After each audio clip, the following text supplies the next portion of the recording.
Hi, welcome back. Make sure you watch until the end. The bank manager's face drained of color. His hands shook as he reached for the phone. Lock the front doors, he told his assistant, and call the police, now. He stared at me as if I had handed him a live explosive instead of my late grandfather's old passbook. The same passbook my mother had tossed into the trash just the day before, calling it useless junk that should have been buried with him. She was certain it meant nothing. But some secrets refuse to stay buried, and some have sharp edges. I'm getting ahead of myself, though.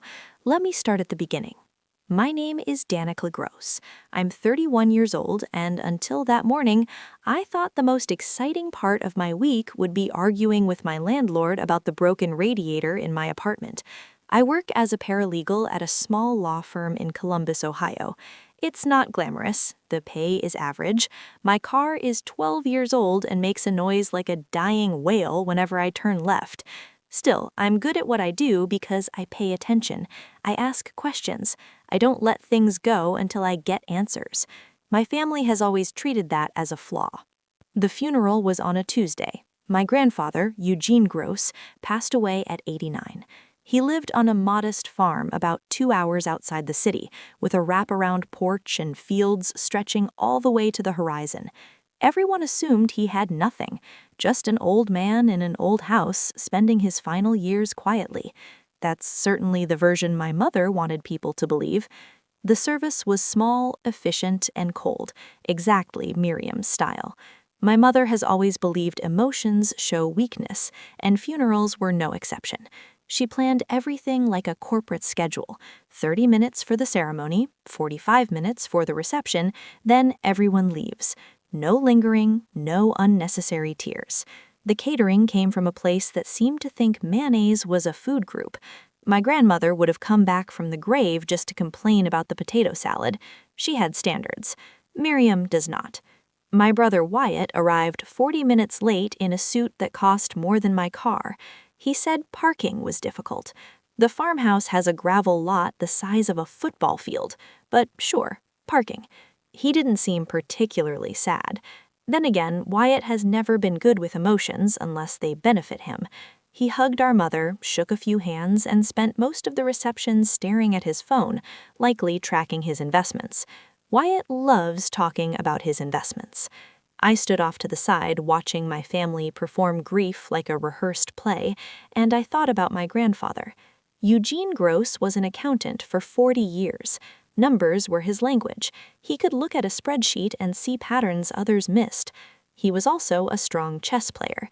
He taught me when I was 7, sitting on that wraparound porch with a board between us and lemonade sweating in the summer heat. He used to say chess wasn't about the pieces you took, but about the positions you created, the traps you set, and the patience to wait for the other person to slip. His favorite line was, "The truth is patient. It can wait longer than any lie." I didn't understand that then. I do now. 2 weeks before he died, I visited him at the farmhouse. He was weak, his body failing, but his eyes were sharp and alert. He grabbed my hand with surprising strength and pulled me closer. His voice was barely above a whisper, but every word was intentional. "The passbook," he said, "in my study. The chess book. Only you, Danica. Promise me." I promised. I didn't fully understand, but I promised. After the funeral, we all gathered at the farmhouse. Miriam immediately started walking through the rooms, talking about selling the property, discussing buyers, calculating square footage, as if the body wasn't even cold yet. Wyatt nodded along, occasionally adding suggestions. They had clearly talked about this before, probably while Grandpa was still alive. I slipped away to his study. It was a small room, lined with shelves that smelled of old paper and pipe tobacco. Grandpa hadn't smoked in 20 years, but the scent never faded. I spotted the chess book right away, Strategic Endgame, a master's guide. It was his favorite. We had gone over those positions countless times. I pulled it from the shelf, and it felt wrong, too heavy. I opened it, and my heart stopped. The pages had been hollowed out. Inside was an old leather passbook, worn around the edges, the kind you'd expect to find in an antique shop. It looked like it came from another era. I carried it into the living room, curious and ready to share what I'd found. That was my mistake. Miriam saw it before I could say a word. Her reaction was instant, too fast, too sharp. She crossed the room in 3 steps, snatched it from my hands, glanced at it briefly, and threw it straight into the kitchen trash. "This is garbage," she said. "Old accounts that don't even exist anymore. This should have stayed buried with him.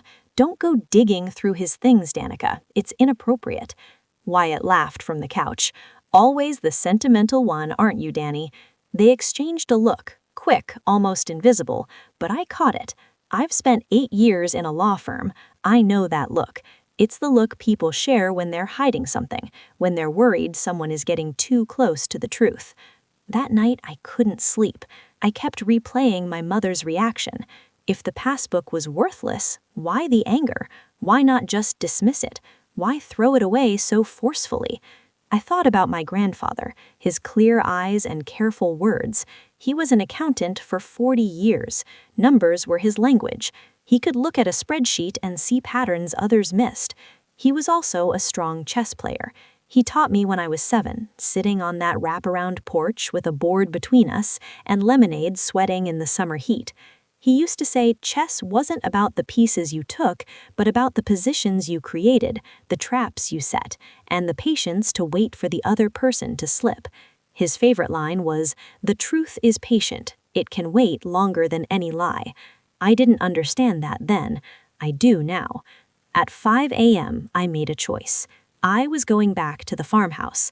The passbook was still in the trash, and I was going to find out why my mother wanted it gone so badly. Before we continue, please subscribe and tell me where you're watching from and what time it is there. I see everything. Thank you for your support. The drive took 2 hours in the gray light before dawn. I left the radio off. I needed to think. My grandfather was patient, organized, and strategic. He spent 40 years tracking numbers, finding inconsistencies, and documenting everything. He played chess like someone who could see 15 moves ahead. He didn't hide passbooks or leave coded instructions without purpose. And my mother didn't throw things away with that much force unless she was scared. I arrived just as the first light spread over the fields, painting the sky in soft purples and golds.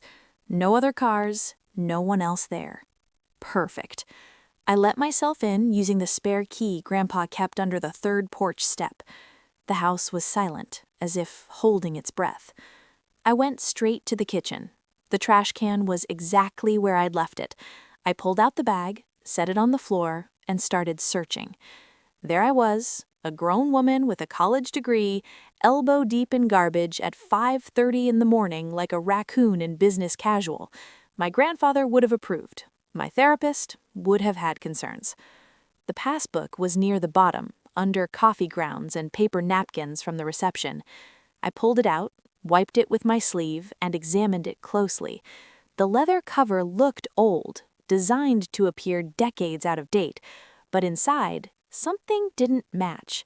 The account number didn't fit the era. Too many digits, too modern. That's when I found the note. Folded tightly into the spine of the passbook was a small piece of paper in my grandfather's careful handwriting. Account number 77412289. They don't know about this one. Ask for the full history. Trust no one in the family. Only you, Danica. I read it 3 times. They don't know, meaning Miriam, meaning Wyatt. My grandfather had kept something hidden from his own family and trusted only me to uncover it. I took photos of everything, the passbook, the note, the account number, and uploaded them to cloud storage immediately. Working in a law firm teaches you habits like that. Papers can be destroyed. Files can disappear. Digital backups last. I drove home with the passbook in my bag and questions racing through my mind. The first call came at 10 a.m. It was Miriam, her voice sweet and concerned. Motherly, everything she is not. "Just checking on you after yesterday," she said. "Such a hard day for all of us." I waited. I knew there was more. "You didn't take anything from the farmhouse, did you? Everything belongs to the estate now. We need to catalog it properly before the sale. I lied without hesitation. Just one of Grandpa's chess books for memories. There was a pause. I could almost hear her calculating, deciding whether to press further. Then her tone softened. Good, that's fine. But don't go digging through his things anymore, Danica. Some things are better left alone. Your grandfather wasn't well. He wasn't himself these past few years. His mind was failing. He didn't always know what was real. I said nothing, but inside I was furious. 2 weeks earlier, my grandfather had looked straight at me and given clear instructions. The passbook, the chess book, only me. That wasn't confusion. That was intent. That was a man who knew exactly what he was doing. The second call came at 7 that evening. Wyatt, my brother, who hadn't contacted me on his own in 6 months, suddenly wanted to talk. Wyatt checking on me was about as natural as a cat offering to do your taxes. The last time he'd called voluntarily was 3 years earlier to ask if I still had Dad's golf clubs. I did. He took them. I never saw them again. Some patterns are easy to recognize. "Hey, Danny," he said, sounding overly relaxed. "Mom mentioned you've been asking about Grandpa's things. Just wanted to make sure you're okay." "I'm fine, just processing." He made a sympathetic sound, then continued carefully. "You know, Grandpa didn't really have much, right? The farmhouse, some furniture. Mom and I already talked it through. She's handling the sale. I'll manage the property side. You don't need to worry about any of it." There it was. They had already divided everything. Miriam would get the money, Wyatt would get the property, Danica would get nothing. They assumed I wouldn't question it. They assumed I'd let it go. His final comment sealed it. "Just drop it, Danny. You know how Mom gets. It's not worth the fight." After we hung up, I sat in my apartment and thought about the timing. Miriam called at 10 a.m. Wyatt called at 7 p.m. 9 hours apart. Almost coordinated. Almost like they were checking what I knew, aligning their stories, making sure their version matched. They were afraid.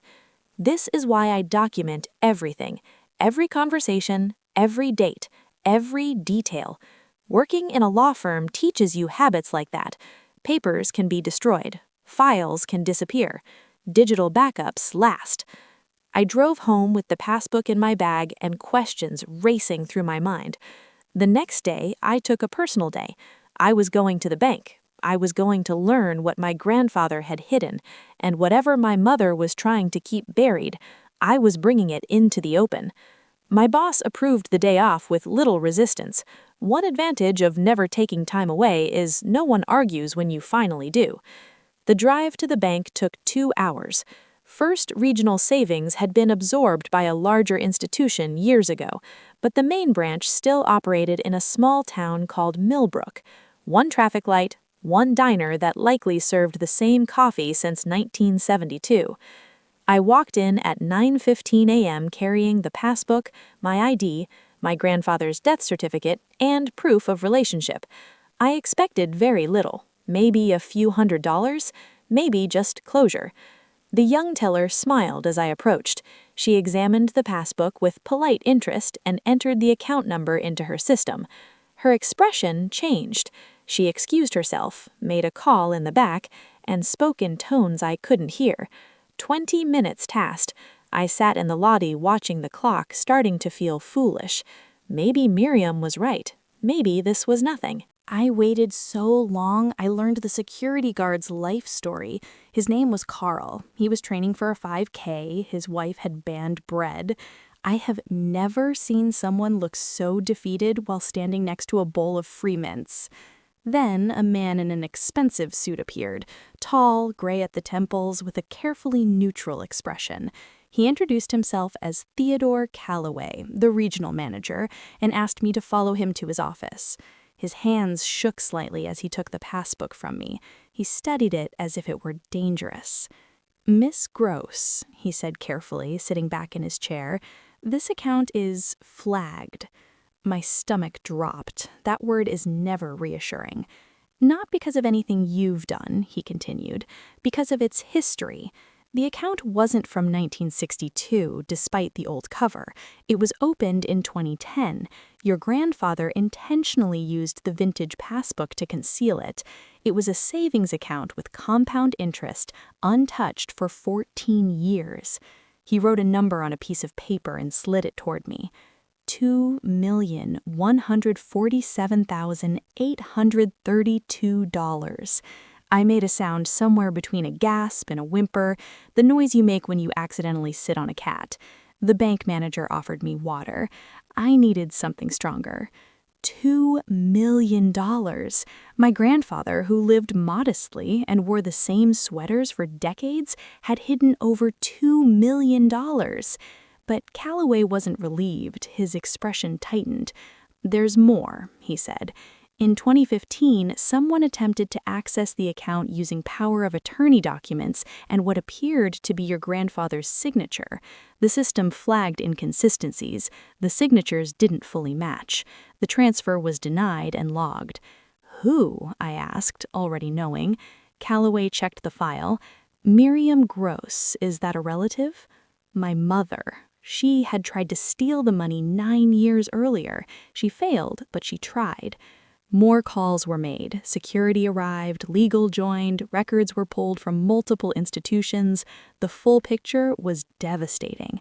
My grandfather had inherited money in 1995 and invested it carefully. By 2009, when my father died and Miriam became his caretaker, he had accumulated over $1 million across several accounts. She found them. Between 2010 and 2015, she drained them, transfer by transfer, withdrawal by withdrawal, using forged documents. She stole roughly $1.5 million. Eugene noticed, but legally he was trapped. Miriam had convinced the courts he was mentally incompetent. No one believed him, so he hid what remained. In 2010, he secretly opened this account, moved the remaining funds, disguised it, and told no one. It was his final move in a long chess match. Calloway looked at me with something close to respect. "One more thing," he said. "In 2019, your grandfather filed a formal fraud complaint. He couldn't proceed without proof of an account she couldn't access. Without this." He lifted the passbook. I finally understood. My grandfather hadn't given up. He had spent years building a case, waiting, and he left the final step to me. Calloway picked up his phone. "We need to involve law enforcement." I nodded. I had come looking for answers. I found $2 million and proof my mother was a thief. If you're still following this story, thank you. Please subscribe if you haven't. The most important part is still ahead. Police arrived within 2 hours. Financial crimes, elder financial abuse. The lead detective, Tabitha Jefferson, told me these cases are always the same. Victims trapped by the people they trust most. 3 days later, I received another call. Lawrence Whitmore, attorney at law, Eugene's friend for over 40 years. "Your grandfather told me to contact you. Only you." I met him that afternoon. He placed a thick folder on his desk. Eugene spent 4 years preparing this. Inside was everything: forged documents, real signatures, transaction logs, detailed notes, and at the bottom, a notarized statement from 2022. His final words stayed with me. "I am of sound mind. I know what I am doing. I am leaving this evidence to my granddaughter, Danica, because she will do what is right." I cried not from sadness, but from pride. The next day, Detective Jefferson called again. "We followed the money," she said. "Your brother Wyatt wasn't just a recipient. He set up a shell company. Over $600,000 was laundered through it. My brother wasn't innocent. He was involved. And that wasn't the end." Jefferson's team ran background checks on everyone involved. She told me it was routine, but what they uncovered in my mother's past explained everything. In 2002, Miriam's own mother died. She had roughly $200,000 in savings. When the estate was settled, almost nothing remained. Other relatives had been suspicious at the time, but they couldn't prove anything. The money had simply disappeared. My mother had done this once before, to her own mother, nearly 20 years before she did it to Eugene. And my grandfather knew. That was why he never trusted her. That was why he had been so careful, so organized, so deliberate.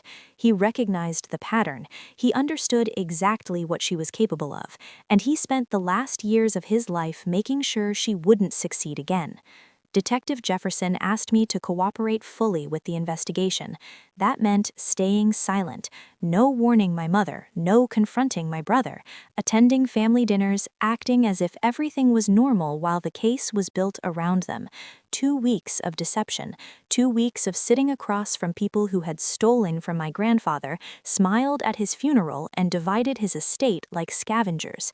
Sunday dinner at my mother's house was unbearable. My mother's cooking has always been questionable, but that night it felt symbolic. I was forcing down poor judgment while sitting across from a woman who had made a career out of it. Miriam talked about selling the farmhouse. Good buyer, strong offer, quick closing.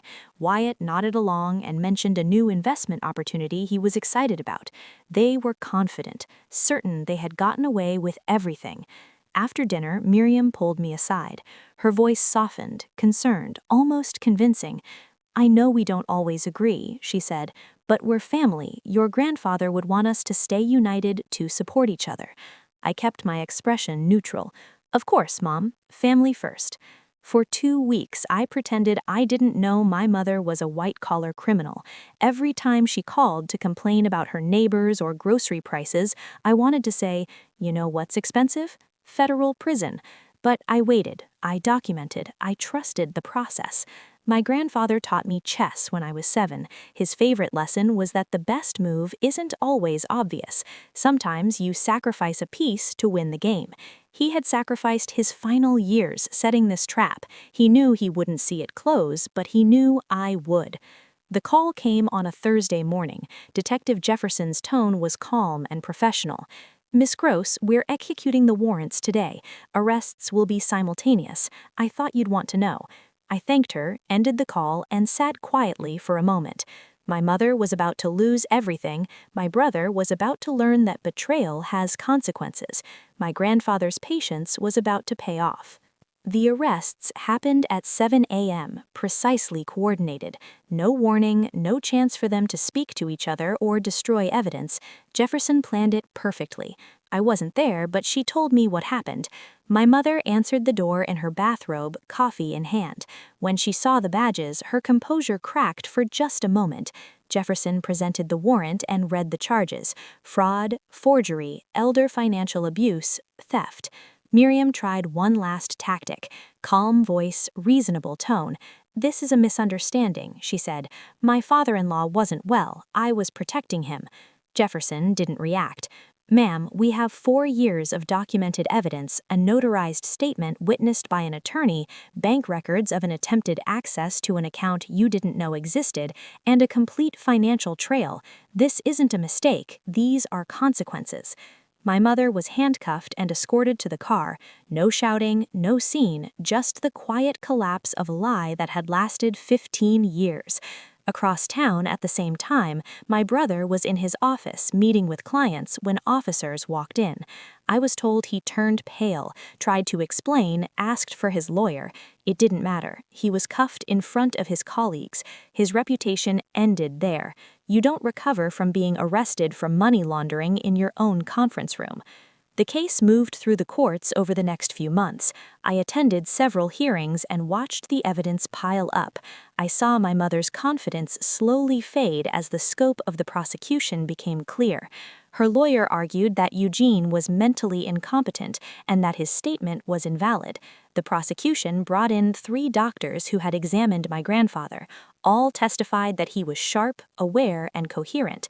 The incompetency ruling had been based on false information provided by Miriam herself. Wyatt's attorney tried a different tactic. He approached me privately with an offer. Wyatt would testify against our mother in exchange for leniency. He claimed he had been manipulated, that he didn't understand the full situation, that he was a victim too. "Your brother wants to make this right," the lawyer said. I considered it for 3 seconds. I told my brother my grandfather taught me chess, and in chess you don't negotiate with pawns. It didn't matter anyway. Prosecutors weren't interested. The shell company proved Wyatt's involvement. He wasn't passive. He created structures to hide stolen money. He signed documents. He authorized transfers. No deal. Full charges. The sentencing took place on a cold February day. The prosecutor read a statement from Eugene aloud. The courtroom was silent. My daughter-in-law stole my money and my dignity. She convinced the world I was losing my mind while she emptied my savings. No one believed me, but I am not confused. I know exactly what is being done to me. I am leaving a record so the truth will come out. My mother stared straight ahead, hands shaking. Wyatt wouldn't look up. The judge delivered the sentences. Miriam Gross, 7 years in federal prison, no early parole, full restitution. Wyatt Gross, 3 years in federal prison and a felony record that would follow him for life. I didn't feel triumph, just closure. Detective Jefferson found me afterward. Your grandfather would be proud, she said. He fought for years. You finished it.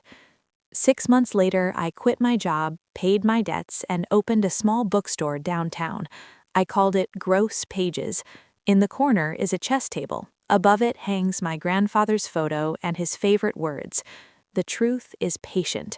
It can wait longer than any lie. I have peace, and that is everything. Thank you for watching. More stories are waiting for you now. Click one and keep going.